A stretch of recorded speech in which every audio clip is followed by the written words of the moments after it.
For eons the mighty Olympians rule from their gilded thrones atop Mount Olympus, their power absolute, their dominion unchallenged.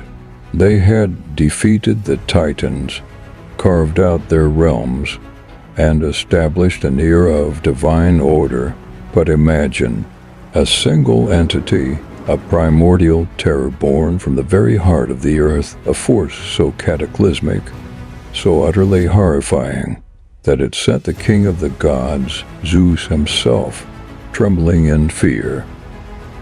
This wasn't merely a monster, it was a living apocalypse, a direct challenge to the very fabric of the cosmos. This is the terrifying, epic legend of Typhon, the monster that nearly ended the age of gods. Today, we're diving deeper than ever before into the abyss to uncover his monstrous birth, his planet-shaking war with the Olympians, and the lasting fear he instilled in the divine realm. Prepare yourself, because this is the ultimate tale of chaos versus order. To truly comprehend the monumental threat of Typhon, we must journey back to the genesis of all things. In the beginning, there was only chaos, the vast formless void. From chaos came forth the primordial deities, Gaia the earth, and Tartarus, the deepest, most abyssal pit beneath the underworld, a realm of suffering and torment. Gaia, in her earliest days, birthed formidable beings, including the Titans, those who would eventually be overthrown by Zeus and his siblings. Typhon was not a creation of harmony or divine will. He was a creature born of pure, primal vengeance.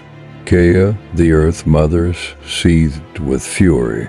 Her beloved Titan children, her firstborn, had been brutally vanquished and imprisoned in the dark depths of Tartarus by Zeus and the new generation of Olympian gods.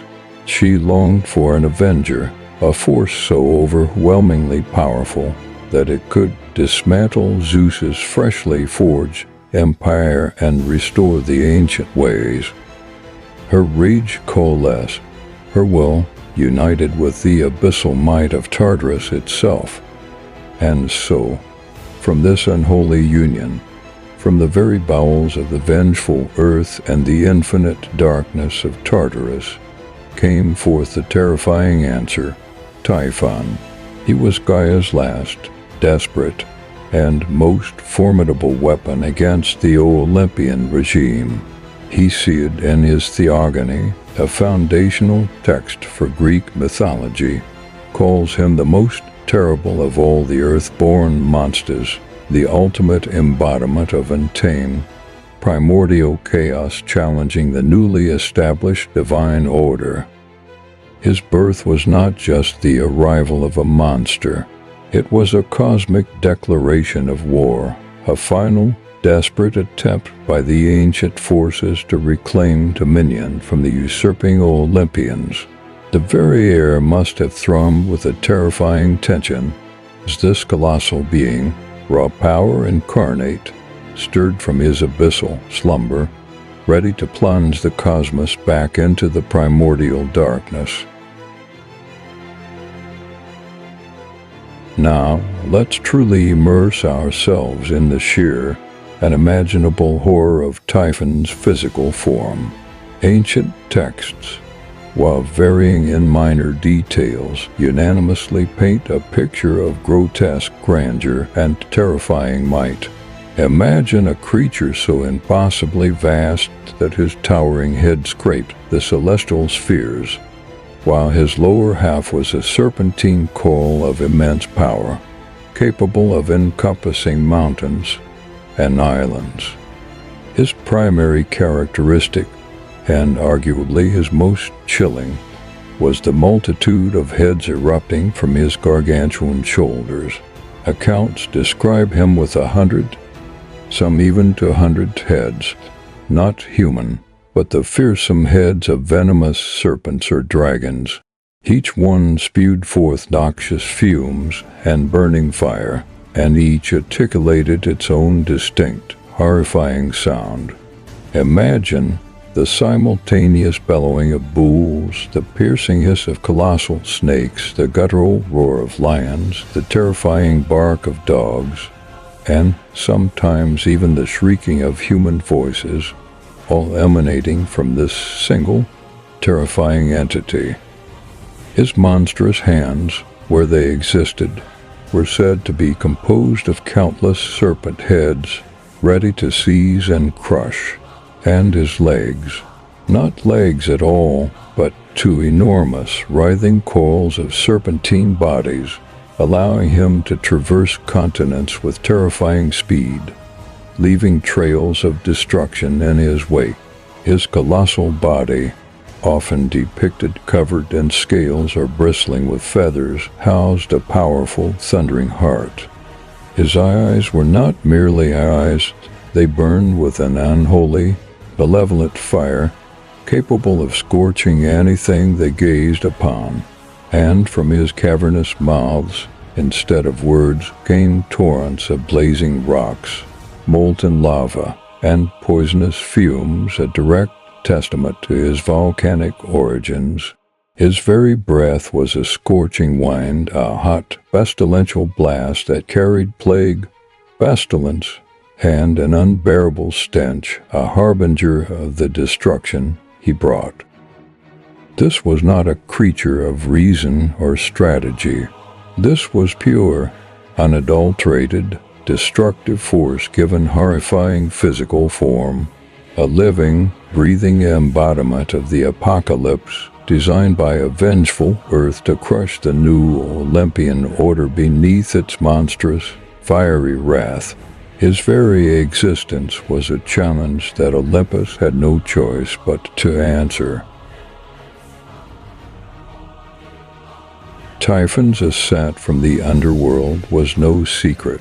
As he heaved himself from the abyssal depths, his colossal roars reverberated across the cosmos, shaking the very foundations of the earth and echoing through the celestial halls of Mount Olympus. Smoke billowed from his myriad mouths, fire rained from the sky, and the peaceful, arrogant reign of the Olympians was suddenly, violently shattered. The Olympian gods, accustomed to unchallenged supremacy after their victory over the Titans, were struck with an unprecedented, paralyzing terror. Even Zeus, the mighty wielder of the thunderbolt, the king who had faced down Cronus himself, felt a primal chill of fear course through his divine veins. Typhon represented a primordial, ancient force, a threat unlike any they had ever encountered since the dawn of time. This wasn't merely a skirmish. This was a direct existential challenge to their very survival. In their desperation, and in a truly humbling moment for the usually proud pantheon, many of the gods abandoned their divine forms and fled. They transformed into various animals, seeking refuge from the horrifying behemoth. Zeus himself, the king of the gods, became a ram. Hera, his queen, a white cow. Apollo, the radiant god of light, took the form of a hawk. Artemis, the huntress, became a cat. Even Dionysus, the god of revelry, became a humble goat. They scattered across Egypt and beyond, seeking refuge and attempting to hide from the monstrous onslaught. This was not just a retreat. It was an act of profound, divine panic, a desperate attempt to survive. Only a few, like the stern goddess of wisdom and war, Athena, are sometimes depicted as standing firm, attempting to rally the fleeing deities, her wisdom momentarily eclipsed by the sheer terror that Typhon inspired. Some accounts even suggest that Aphrodite and Eros sought refuge in Syria, while others describe a general exodus. The world was truly on the brink of being plunged back into the primordial darkness, the hard-won order of the Olympians threatening to crumble under Typhon's relentless fury. But Zeus was not merely a fugitive. He was the king of the gods, the sovereign who had overthrown the fearsome Cronus and established the Olympian order. He would not allow chaos to reign supreme, especially not at the hands of Gaia's last, desperate champion. He knew that the fate of the cosmos, the future of both gods and mortals, rested squarely on his broad shoulders. He gathered his immense courage, clutched his mighty thunderbolts forged in the fiery heart of Olympus by the Cyclopes, and prepared for the ultimate confrontation. The battle between Zeus and Typhon was nothing short of cataclysmic, a struggle unprecedented in its scale and fury, often described as echoing the primal chaos of the Titanomachia itself. Hesiod's account paints a vivid picture.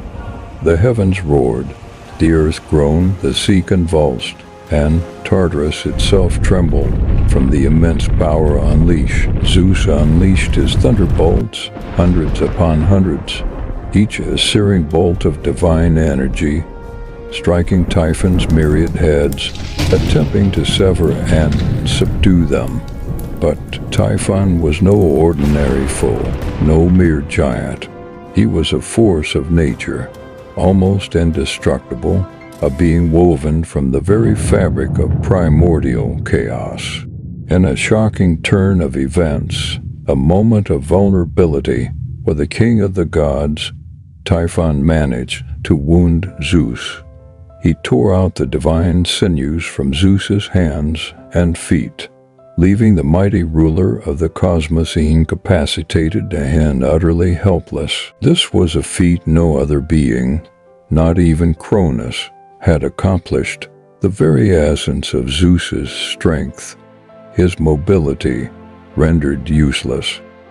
In this dire moment, with the gods in hiding and their king crippled, Typhon dragged the incapacitated Zeus to his dark lair in Cilicia, deep within a cave known as the Carycian Cave. He imprisoned Zeus there and tasked the serpent woman Delphine with guarding him, a terrifying symbol of his near victory. It was the darkest hour for the Olympians, a moment where the very future of the universe hung in the balance.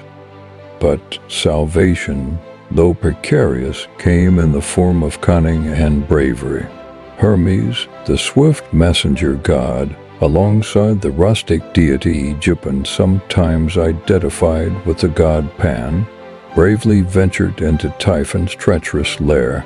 Through trickery and stealth, they managed to recover Zeus's stolen sinews and meticulously reattach them, restoring the king of the gods to his full, unbridled might. This pivotal interlude adds immense suspense and depth to the narrative, showcasing that even divine power isn't invincible, and strategic thinking can overcome brute force. Reinvigorated and absolutely enraged, Zeus returned to the battlefield, his determination unwavering, his fury absolute. The cosmic clash resumed, more furious and destructive than ever before. Zeus pursued Typhon relentlessly across land, sea, and sky, his thunderbolts scorching the earth and boiling the oceans wherever they struck. Every blow from Zeus echoed through the dimensions. Every roar from Typhon sent seismic waves across the globe. The chase was epic, the ultimate predator pursuing the ultimate prey. The battle shifted from the smoking peaks of the sky to the churning depths of the Mediterranean, the very seas convulsing under their unimaginable might. Finally, Zeus cornered the monstrous Typhon in Sicily, that storied island known for its volcanic activity.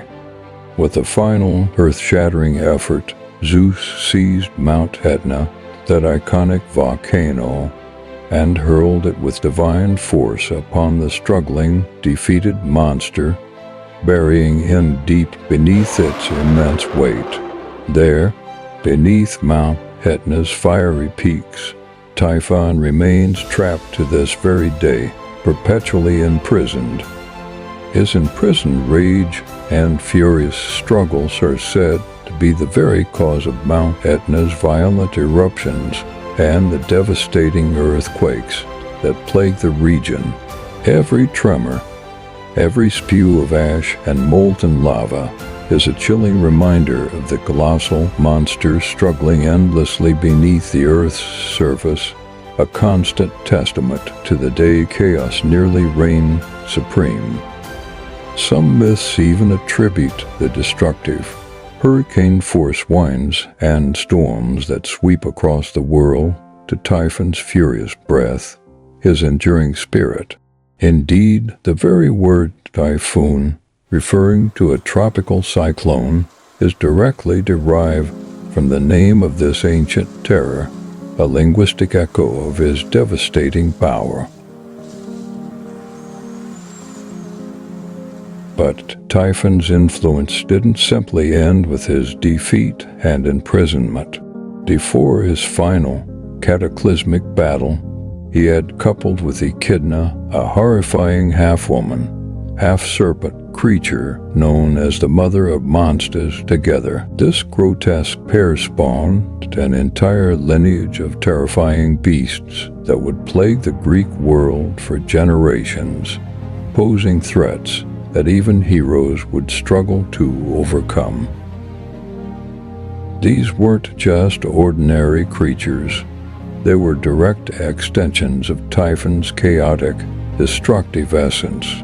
They represented the dangers and trials that defined the age of heroes, challenges that forced figures like Heracles and Oedipus to their very limits. Typhon's monstrous progeny ensured that his terrifying legacy, his spirit of chaos, continued to haunt the Greek mythological landscape for centuries, a constant reminder of the great beast that nearly brought the heavens to their knees. Typhon, the ultimate personification of primordial chaos, stands as a stark, powerful reminder of the immense, untamed forces that even the most powerful gods had to contend with. His story isn't just about a monster. It's about the eternal, cosmic struggle between order and chaos, light and darkness, and the incredible lengths to which divine power must go to maintain balance and protect existence itself. What do you think is the most terrifying monster from Greek mythology? Was Typhon truly the greatest threat, or is there another creature that chills you to the bone? Let us know your thoughts and theories in the comments below.